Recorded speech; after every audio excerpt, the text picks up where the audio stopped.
Hey there! If you're looking for a fun and easy way to earn rewards, including cash and prizes, check out the link in the video description.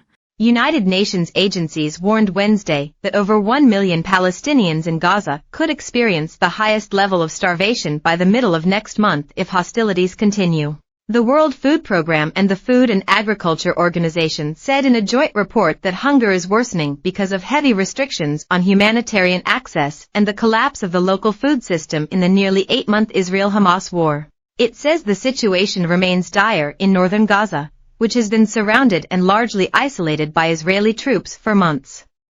Israel recently opened land crossings in the north, but they are only able to facilitate truckloads in the dozens each day for hundreds of thousands of people. Israel's incursion into Rafah has meanwhile severely disrupted aid operations in the south.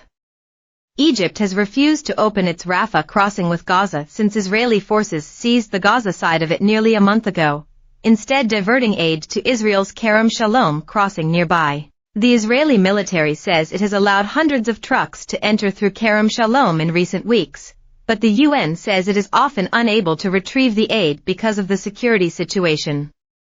It says distribution within Gaza is also severely hampered by ongoing fighting, the breakdown of law and order, and other Israeli restrictions. The Integrated Food Security Phase Classification, the World Authority on determining the extent of hunger crises, said in March that around 677,000 people in Gaza were experiencing Phase 5 hunger, the highest level and the equivalent of famine. The two UN agencies said in their report Wednesday that that figure could climb to more than 1 million, or nearly half of Gaza's total population of 2.3 million, by the middle of next month. In the absence of a cessation of hostilities and increased access, the impact on mortality and the lives of the Palestinians now, and in future generations, will increase markedly with every day, even if famine is avoided in the near term, it said.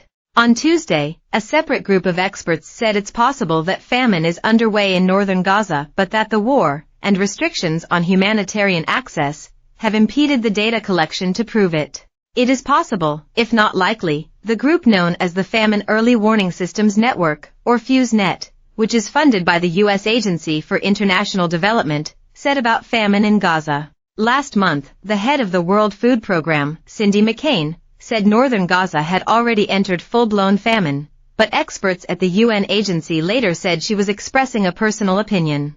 An area is considered to be in famine when three things occur.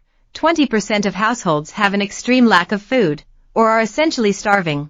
At least 30% of the children suffer from acute malnutrition or wasting, meaning they're too thin for their height. And 2 adults or 4 children per every 10,000 people are dying daily of hunger and its complications. The war began when Hamas and other militants stormed across the border into Israel on October 7, killing some 1,200 people, mostly civilians, and taking around 250 hostage. Israel's retaliatory offensive has killed over 36,000 Palestinians, according to local health officials. Most of Gaza's population have fled their homes, often multiple times, and the offensive has caused widespread destruction. Follow AP's war coverage at https://apnews.com/hub/Israel-Hamas-war.